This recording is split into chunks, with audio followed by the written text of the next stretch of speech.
Good morning friends, Vijayalakshmi ವ್ಲಾಗ್ಸ್ಗೆ ಸ್ವಾಗತ. ನೀವು ಹೇಗಿದ್ದೀರಾ, ಆರಾಮಿದ್ದೀರಾ ಅಂತ ತಿಳ್ಕೊಂಡಿದ್ದೀನಿ. ನಾನು ಚೆನ್ನಾಗಿದ್ದೀನಿ. ಬನ್ನಿ ಫ್ರೆಂಡ್ಸ್, ಈಗ ಕೆಲಸ ಶುರು ಮಾಡ್ತೀನಿ. ಈಗ ಎಣ್ಣೆ ಹಾಕೋತೀನಿ, 2 ಸ್ಪೂನ್ ಅಷ್ಟು ಸಾಕು. ಈಗ ಈರುಳ್ಳಿ ಹಾಕೊತೀನಿ. ಹಲಸಂದಿ ಕಾಳು ಪಲ್ಯ ಮಾಡಾತೀನಿ. ಹಸಿ ಹಲಸಂದಿ ತೊಗೊಂಡಿದ್ದೀನಿ, ಮೊನ್ನೆ ಸುಲ್ಬಿಟ್ಟಿದ್ದವನ್ನು. ಇವತ್ತು ಹಲಸಂದಿ ಕಾಳು ಚಪಾತಿ ಮಾಡ್ತೀನಿ.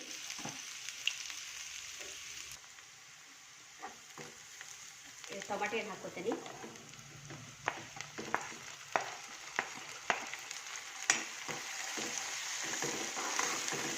ಸ್ವಲ್ಪ ಈರುಳ್ಳಿ ಟೊಮಾಟೊ ಜಾಸ್ತಿ ಇದ್ರೆ ಚಲೋ ಆಗುತ್ತೆ ಪಲ್ಯ. ಹಸಿ ಕಾಳಲ್ಲ, ಚೆನ್ನಾಗಾಗುತ್ತೆ.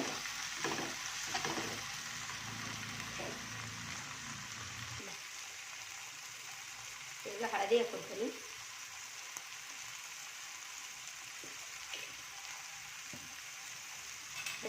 ಹಸಿಮೆಣಸಿನ್ಕಾಯಿ ಪೇಸ್ಟ್ ಹಾಕೋತೀನಿ. ಬೆಳ್ಳುಳ್ಳಿ, ಜೀರಿಗೆ, ಹಸಿಮೆಣಸಿನ್ಕಾಯಿ ಪೇಸ್ಟ್ ಮಾಡ್ಕೊಡೋಣ.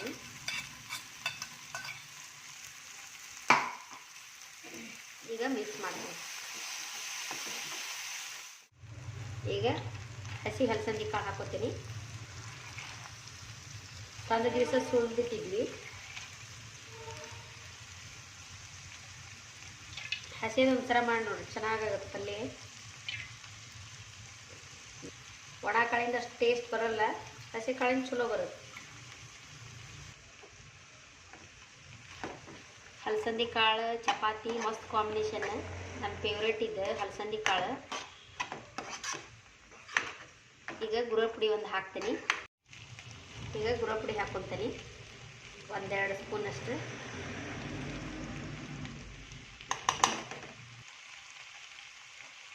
ಸ್ವಲ್ಪ ನೀರು ಹಾಕ್ಕೊತೀನಿ.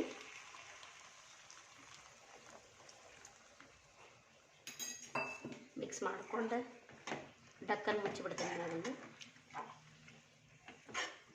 ಉಪ್ಪು ಹಾಕಿಲ್ಲ, ಉಪ್ಪು ಹಾಕ್ತೀನಿ.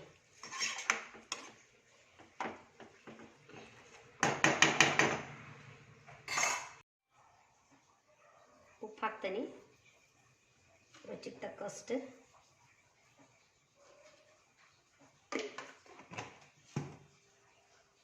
ಈಗ ಮೇಲೆ ಡಕ್ಕನ್ನು ಮುಚ್ಚಿಬಿಡ್ತೀನಿ.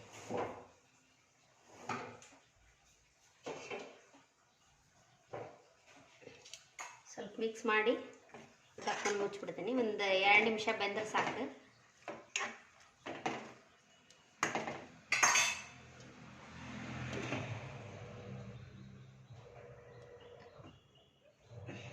ಫಸ್ಟ್ ಕಾಯಿ ಇರ್ತಾ ವಿಷ ಇರುತ್ತಿದೆ. ಹಣ್ಣಾದ್ಮೇಲೆ ಸ್ವೀಟ್ ಆಗಿರುತ್ತೆ. ಉಪ್ಪಿನಕಾಯಿ ಹಾಕ್ತೀನಿ. ಇದನ್ನು ಫ್ರಿಜ್ನಾಗ ಇಟ್ಟರೆ ಒಂದು 2-3 ತಿಂಗಳ ಇಟ್ಕೊಂಡು ತಿನ್ಬೋದು. ಇದನ್ನ ಹೊರಗಿಟ್ರೆ 1 ತಿಂಗಳು ಅಷ್ಟೇ. ಇದೆ ಚಲೋ ಆಗಿರುತ್ತೆ ಉಪ್ಪಿನಕಾಯಿ.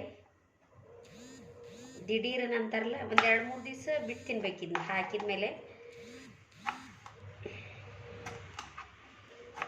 ಸ್ವೀಟ್ ಖಾರ ಮಸ್ತಾಗಿರ್ತೈತಿ.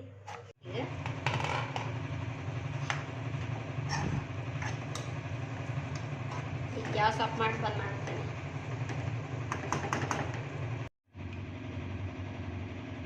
ಈಗ ಉಪ್ಪಿನಕಾಯಿ ಹಳದಿ ಹಾಕ್ತೇನೆ ಫಸ್ಟ್.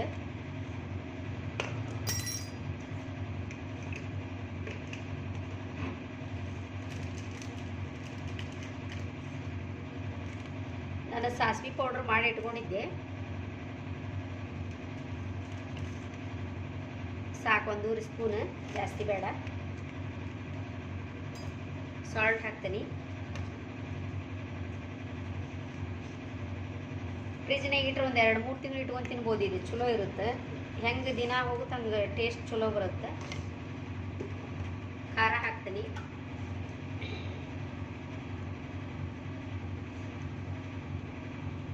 ನೀವು ಸಕ್ಕರೆ ಹಾಕೋಬೋದು, ಬೆಲ್ಲ ಹಾಕೋಬೋದು. ನಾ ಬೆಲ್ಲ ಹಾಕ್ತೀನಿ. ಸ್ವಲ್ಪ ಬೆಲ್ಲ ಹಾಕಿಬಿಡ್ತೀನಿ. ಕಡಿಮೆ ಬಿದ್ದರೆ ಮತ್ತೆ ಹಾಕೊಳಕ್ಕೆ ಬರುತ್ತೆ. ಈಗ ಮಿಕ್ಸ್ ಮಾಡ್ತೀನಿ. ನಾವೇ ನೀರು ಹಾಕೋದಿಲ್ಲ, ಅದಕ್ಕೆ ತಾನ ನೀರು ಹೊಡಿತೈತಿ.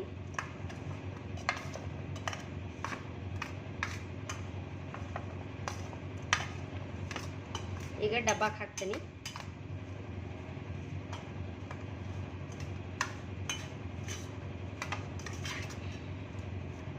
ನೀರು ಹಾಕಬಾರ್ದು, ತಾನ ನೀರು ಒಡೆದು ರಸ ಆಗುತ್ತದೆ.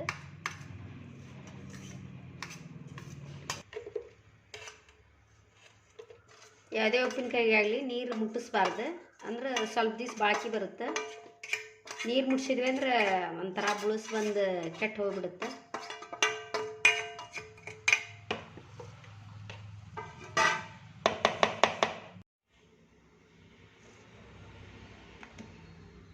ನಾವು 4 ಪದರ ಮಾಡಿರ್ತೀವಿ.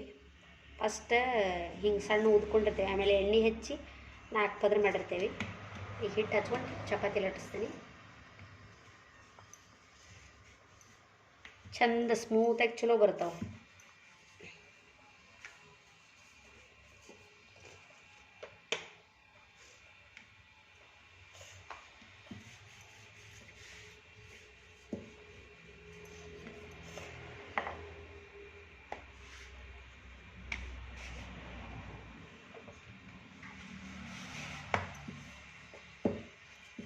ನೀವು ಸಾಯಂಕಾಲ ಬೇಯಿಸಿಟ್ಟಿದ್ದು ಹೊಳ್ಳಿ ಬೆಚ್ಚ ಮಾಡ್ಕೊಂಡ್ರೆ ಸ್ಮೂತಾಗೇ ಇರ್ತಾವೆ ಚಪಾತಿ.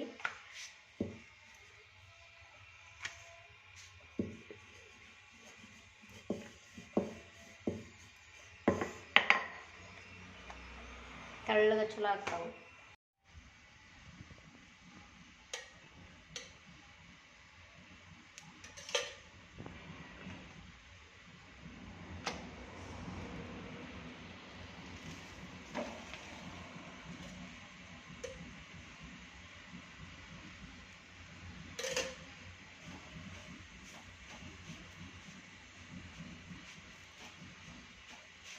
ಬಳಸ್ಕೊತ ಇದ್ರೆ ಚೆನ್ನಾಗಿ ಬೇಯ್ತಾವೆ ಚಪಾತಿ ನೀಟಾಗಿ.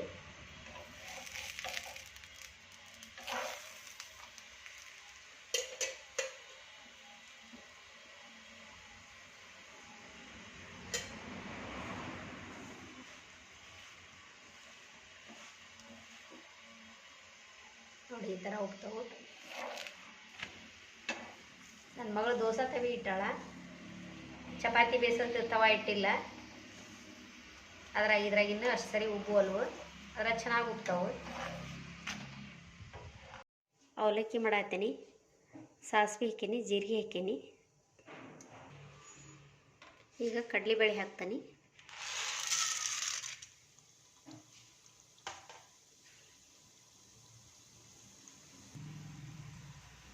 ಈಗ ಉಳ್ಳಾಗಡ್ಡಿ ಹಾಕೋತೀನಿ.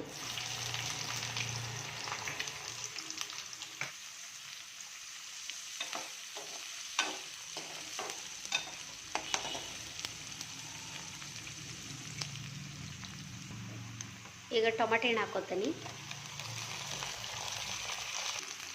ಈಗ ಹಳದಿ ಹಾಕೊತೀನಿ. ಈಗ ಸಾಲ್ಟ್ ಹಾಕೊತೀನಿ.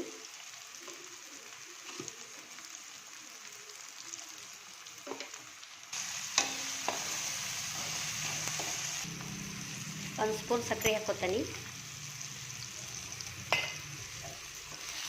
ಮಗಳು ಸ್ಕೂಲಿಂದ ಬರೋ ಟೈಮ್ ಆಯ್ತು, ಅದಕ್ಕೆ ಸಂಜೆ ಮುಂದೆ ಸ್ನ್ಯಾಕ್ಸ್ ಏನಾರ ಮಾಡಂತ ಹೇಳಿದ್ಲು. ಅವಲಕ್ಕಿ ಭಾಳ ಇಷ್ಟ ಆಕಿಗೆ, ಅದ್ರ ಸಂಬಂಧ ಅವಲಕ್ಕಿ ಮಾಡತ್ತೀನಿ. ಕೊತ್ತಂಬರಿ ಹಾಕ್ತಾನೆ ಲಾಸ್ಟ್. ಅವಲಕ್ಕಿ ತೊಗೊಂಡೀನಿ. ಈಗ ನೆನೆ